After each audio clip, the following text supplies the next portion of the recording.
welcome to the pre-race show of the National SAES Championship for 2024. It's been a very long wait to resume racing again, and we come bearing gifts. First and foremost, a new national title, the V8 Roadster Championship, is going to be joining the roster for the season's racing and going forward into the future. We have 6 rounds of racing and an array of South African circuits to test our machinery, forming a really good balance for the championship. So a lot of exciting stuff coming for the fans. Of course, Dunlop is going to be our main and exclusive tyre supplier for the season, offering both durability to our clients as well as cost effectiveness, which makes a huge difference when it comes to local racing.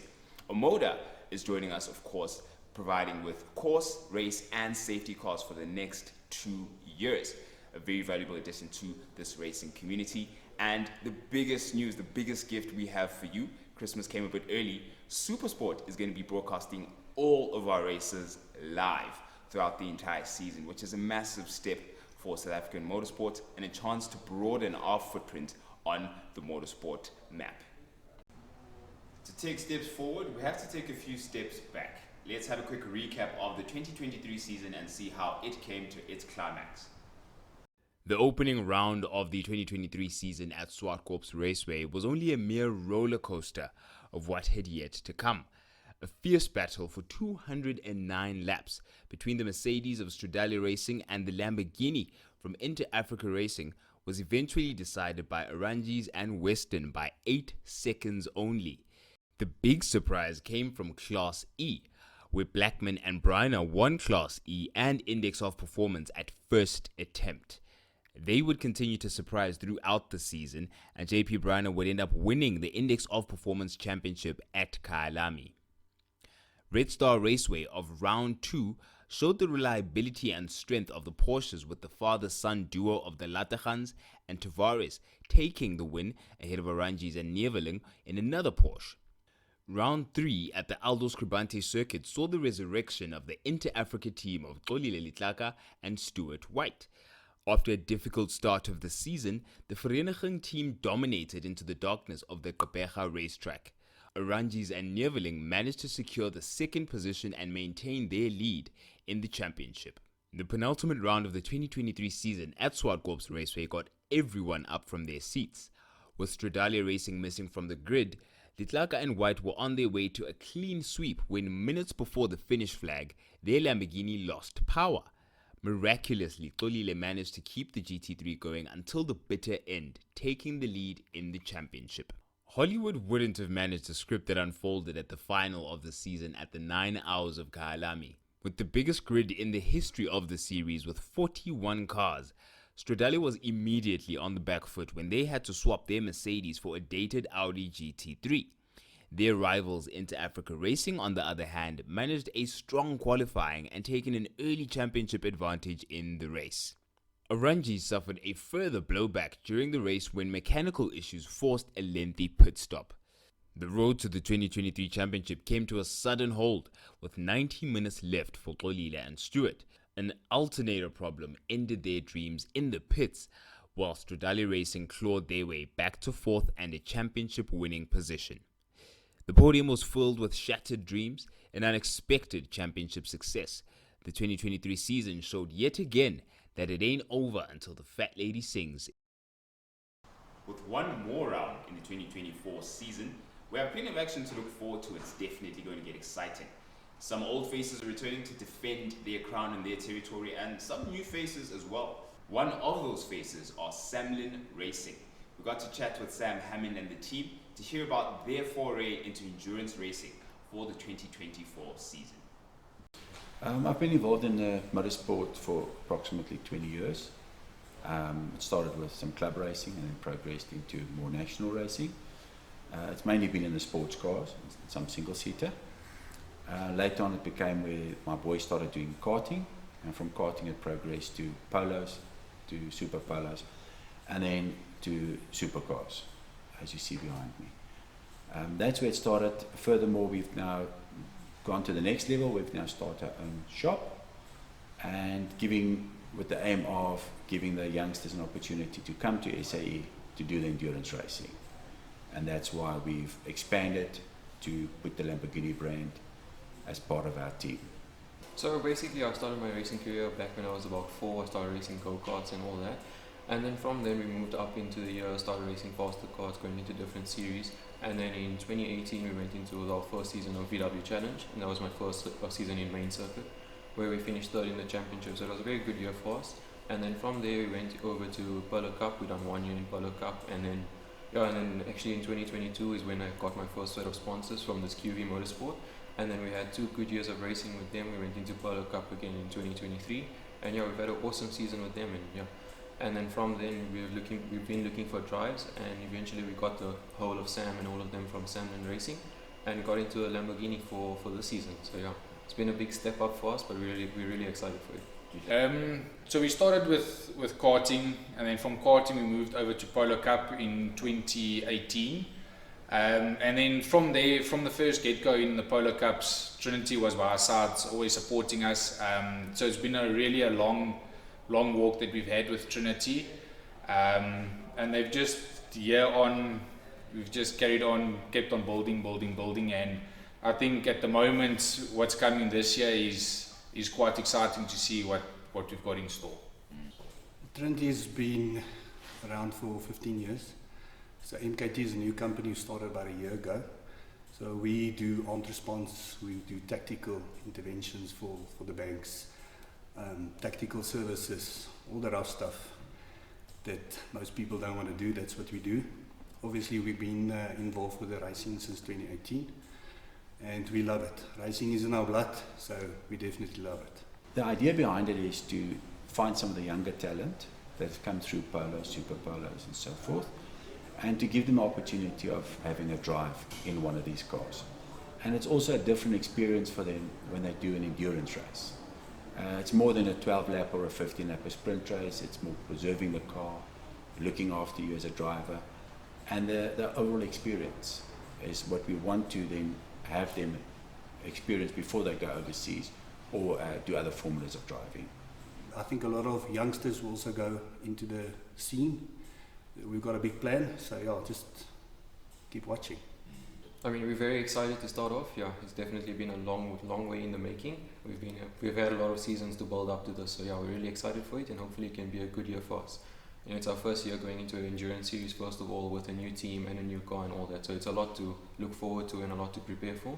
So we're hoping to have a very good year, and I think we can do well as a whole team and everything together.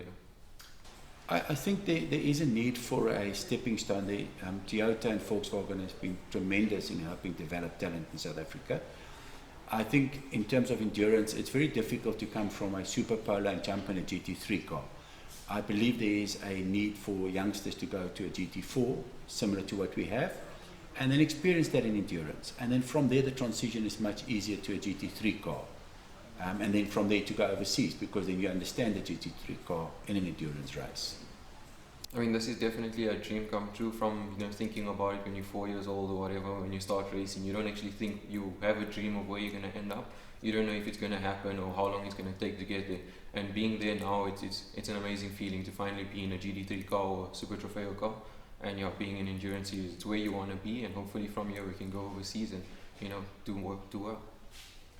I think South Africa's definitely got the talent.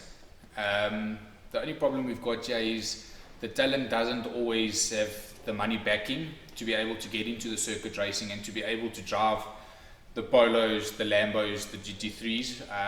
I mean, if you have a look at the guys that's gone overseas already from South Africa, we definitely can step up and box with the big guys. Talent-wise, it's just the backing that we have is not there to be able to get overseas. So that's what we're trying here, is we're trying to give the guys a stepping stone with a shop, with the Lambos, with the Polos, to be able to build themselves up, to one day be able to prove themselves once they get overseas. There's 2 categories we'll be competing in.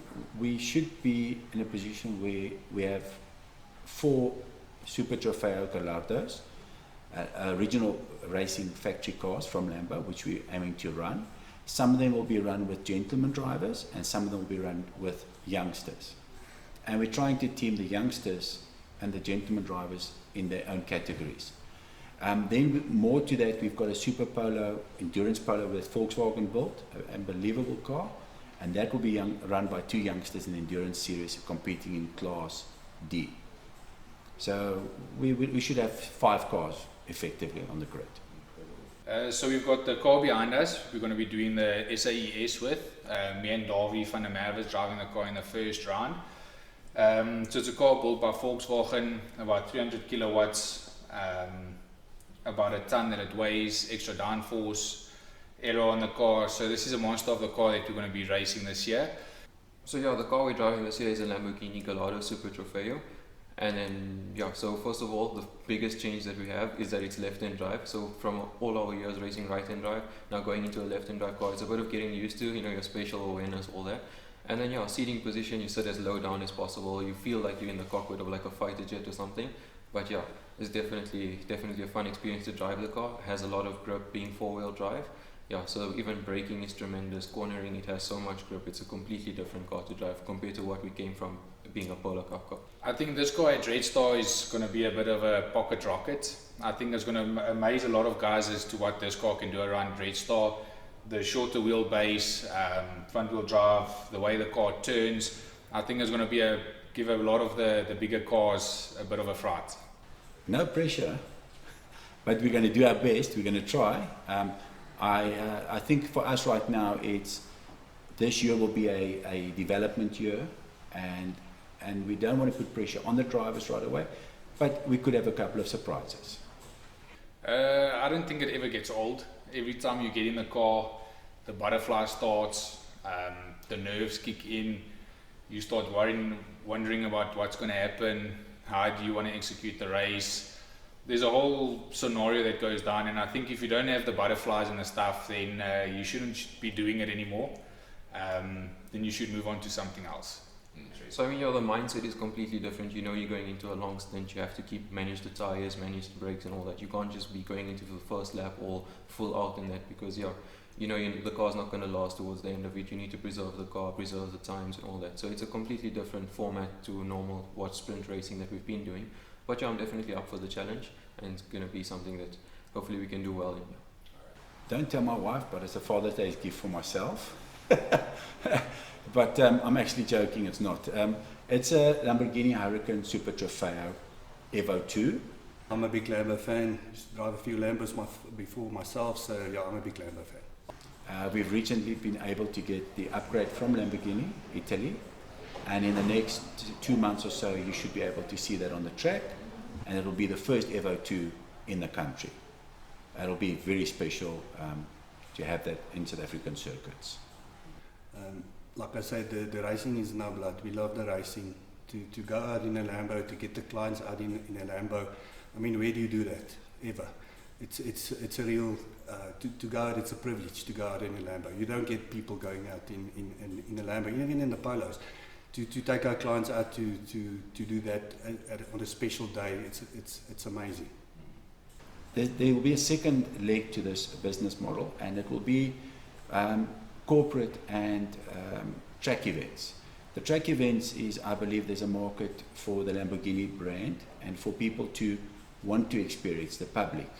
So we will be in the not too distant future having a website and social media where they can contact us. We will have a track booked, and you will then be welcome to come and attend it, have a driving experience with a professional driver, and also have a driving experience in the vehicle.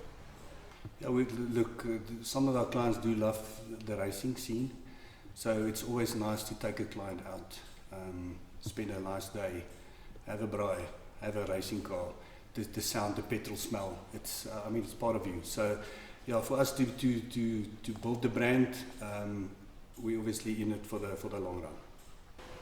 I think 5-year-old Sam would firstly be very grateful for this opportunity, and secondly, it would have exceeded any dream I could ever have had of being in a position, not just for myself, but to share this with other youngsters. I think the 5-year-old boy is always looking at the poster, the unbelievable opportunity. It just seemed out of reach. And I think the 5-year-old in me wants other 5-year-olds that wanted to have that experience to have that. And we're just, I think, very grateful to stand here and look at this unbelievable collection of vehicles. and share it with other people. And that's it for our pre-race show for the 2024 racing season with SAES. We look forward to seeing you on our social media channels, so do stay tuned. And we look forward to seeing you at Redstar. So stay tuned on Supersport and on YouTube, where everything is going to be broadcast live. See you there.